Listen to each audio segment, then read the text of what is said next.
Hello everyone, আসসালামু আলাইকুম। আপনারা সবাই কেমন আছেন? আলহামদুলিল্লাহ ভালো আছেন। আমিও আপনাদের দোয়ায় ভালো আছি। ছেলে মেয়েদের পড়ানো শেষ করতে না করতেই আমার ভাবিরা চলে আসলো, কাস্টমার ভাবিরা।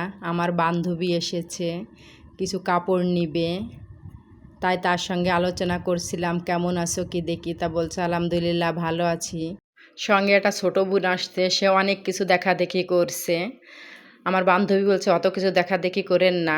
তারপরে বললাম থাক, এই কাপড়টা তার খুব পছন্দ হয়েছে, তাকে দেওয়ার পরে এক গজ ছিল, তাই তার মেয়েকে দিয়ে দিলাম। আমার কাপড়, গজ কাপড়, থ্রি পিস, ওড়না, অন্যান্য যাবতীয় সব কিছু কম হয়ে আসছে। সব ভাবিরা এসে বলতেছে আপা কবে যাবেন? তা ভাবছি মেয়ের পরীক্ষা চলছে, মেয়ের পরীক্ষা শেষ হলে ইনশাল্লাহ যাব। এক ভাবি বলছে পাইকারি কি বিক্রি করেন? আমি বলছি হ্যাঁ করি মাঝে মাঝে। তো বলছে আমাকে একটা কালো থান দিতে পারবেন এক কালারের? আমি বলছি না, আমার একটাই আছে, আপাতত দিতে পারবো না।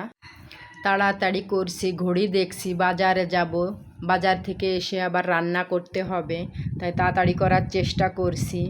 এই কাপড়টা হচ্ছে ব্যাক্সি বয়েলের, সাদার ভিতরে মিষ্টি কালার, অনেক সুন্দর লাগছে, মনে হচ্ছে একটা জামা বানাই।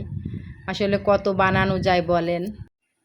কাপড় গোছানো শেষ করে বাজারে চলে গেলাম। ভ্যান থেকে নেমেই দেখি লটকন, দেখতে ভালোই লাগলো। বলল 150 টাকা করে কেজি। আমি বললাম আধা কেজি নিব। আমি 70 টাকা দিলাম। আমি বেছে বেছে নিয়েছি, খুব সুন্দর। কাঁচামরিচের পোয়া আছে 50 টাকা করে, ভাবলাম যে ভালোই আছে। এরপরে আমি একটা চ্যালেঞ্জ খেলবো, এই জন্য হচ্ছে আমি ফুচকার দোকানে চলে গেলাম। ফুচকা নিলাম কিছু। আর তো মনে হয় 2-3 বছর পোলার চাল কিনে খাই না, 1 কেজি পোলার চাল নিলাম। দাম তো অনেক বলল। এই ভাইটার কাছ থেকে আমি কলা নেই, কিন্তু দীর্ঘ কয়েকদিন ওনাকে দেখতে পারছি না, তাই বললাম ভাই আপনি কোথায় ছিলেন? বলল আপু আমার জ্বর হয়েছিল। দেখেন এতগুলো কলা মাত্র 50 টাকা নিল, অনেক সুন্দরী কলা।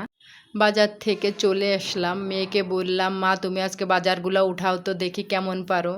মেয়ে দেখি সুন্দর করে সাজিয়ে গুছিয়ে রাখছে। বলছে আম্মু আম এনেছ? আমি বলছি হ্যাঁ তোমার আম এনেছি। আলুর কেজি 60 টাকা করে, আমি বেশি আলু খাই না। তারপরে ফুচকা কিনেছি, একটু তো আলুর প্রয়োজন, তাই একটু আলু নিয়ে নিলাম।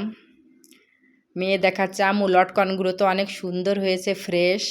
আমি কিছু কি দেখেই নিয়ে এসছি। মেয়ে খুলেই 2টা ধুয়েই এনে দিল। আম্মু তুমি একটা খাও আমি একটা খাই। বলতেছে অনেক সুন্দর মিষ্টি আছে আম্মু, তুমি খেয়ে দেখো। সত্যি মিষ্টি আছে, কিন্তু আমার কাছে মনে হচ্ছে কি গালের ভিতরে একটু টক টক লাগছে।